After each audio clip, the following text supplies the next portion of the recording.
TF2 has a total of 9 different classes to choose from that allow almost anyone to find a niche they enjoy, whether it be sniping your targets from afar, building turrets and supporting your team, or causing chaos through a barrage of explosions. There's almost a limitless way to play the game at any given moment. This leads to my next point, that TF2 has such a wide variety of weapons that it has led to the creation of subclasses, which if you didn't know is the use of certain items to almost completely change how a class is played. Some examples are the Pyro, which finds a pyro changing from a frontline unit meant to get in people's faces to an engineer guardian, or the Fat Scout, which has the Heavy put his minigun down in favor of one of his shotguns. But the subclass we will be reviewing today is the Demoknight, which is one of my personal favorite subclasses in the game. To start off with is the primary weapon slot. You have two choices, the Alibaba's Wee Booties or the Bootleggers. The only difference between the two is their appearance. Other than that, they are quite literally the same exact item.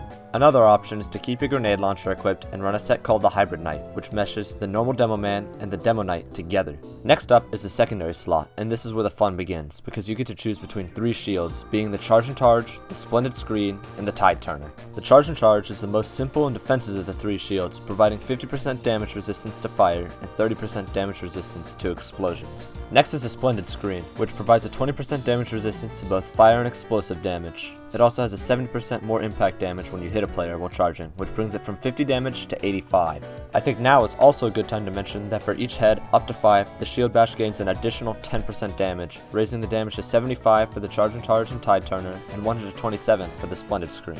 Moving on, the Splendid Screen also has a 50% faster charge recharge rate. And finally, the Tide Turner, my personal favorite shield, provides 15 damage resistance to both fire and explosive damage, making it the weakest shield defensively, but also gives you full control of movement while charging. You also regain 75% of your charge meter on kill. One unique downside of the Tide Turner is that it loses charge duration if you get damaged while charging. Next is the most vast category that the Demoknight has, and that is his melee weapon. From the Eyelander to Persian's Persuader, there is a variety of different options to choose from here. Since there are so many demo melees, I will go over the most notable ones, so the Demoknight's best and most unique choices. First is the Eyelander, which like most of Demoknight's melee weapons, provides a 50% melee range buff. The best part though is that the Eyelander has a very interesting trade-off that makes it one of the weaker melees when you spawn in, but grants the ability to become one of the strongest, if not the strongest melee if you're able to go on a kill streak of 4 or more. The reason for this is every time you get a kill, you gain a head, which raises your speed by 7.5% and raises your max health by 15 for each kill you get with the Eyelander.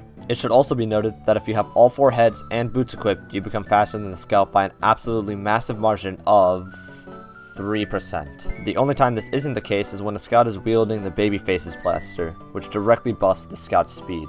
You shouldn't worry too much though, because the weapon is quite uncommon and most scout players don't use it. One of the downsides of the weapon, and one of the primary reasons it starts off so weak, is the minus 25 health reduction you start with, although this can be negated by wearing boots, which adds 25 health to your base health. This also leads to my personal opinion that the Eyelander is great for a normal Demoknight, but I wouldn't recommend using it for the Hybrid Knight set, because you are unable to negate the health loss because you have no boots and you may lose out on getting heads because you are getting kills with the grenade launcher instead. The only upside is being able to chip down your targets from afar and getting the last hit by charging them with the Eyelander, which definitely makes it worth the gamble if you're experienced with the Demoknight. Next is the Scotsman Skull Cutter, which unlike the Eyelander is very simple. You gain 50% more melee range, you deal 20% more damage, and while the weapon is active, you are 15% slower. Along with this simplicity, I think it makes it a great candidate for a Hybrid Knight set, as there is almost no major downside to using a grenade launcher over boots. The next sword, in my opinion the worst of the bunch, is the Timor, which provides a 50% melee range bonus, and on kill you gain 25% of your charge meter back.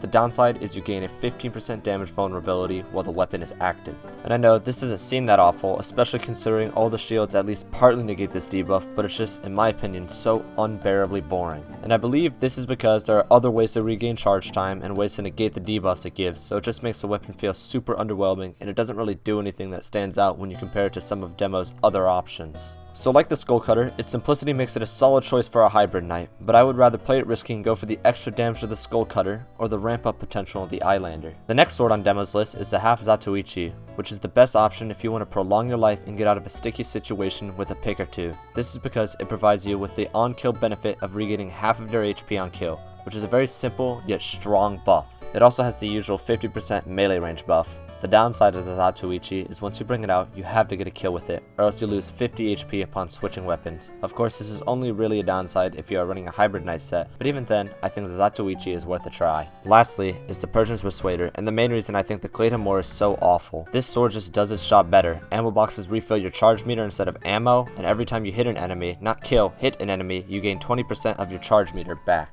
which makes it a much more viable weapon for chaining charges together. The major downside that the Persuader has when comparing it to all of the other swords is it is by far the worst hybrid knight sword out there, as it reduces both primary and secondary ammo by 80%, and you are unable to regain ammo from ammo packs unless your charge meter is full. So realistically, you will always have a very limited ammo pool and are left with no way to effectively restock ammo if you run out. And something I haven't mentioned up to this point is all the melee weapons I just listed have a 75% slower holster time and no random critical hits, except for the Skull Cutter, which does have access to random critical hits. With that out of the way, I think what makes Demoknight such an entertaining subclass is the extreme variety of choices you have, making it feel like an almost completely separate class from its original counterpart. It is definitely one of, if not the most complete subclasses in TF2, and is definitely my personal favorite. Other than that, make sure to leave a like and subscribe, and tell me if you enjoyed the video down in the comments below, because it will help me gauge the type of content you guys want to see and also provide criticism I can use to make future videos better. Anyways, make sure to have a nice day and stay safe.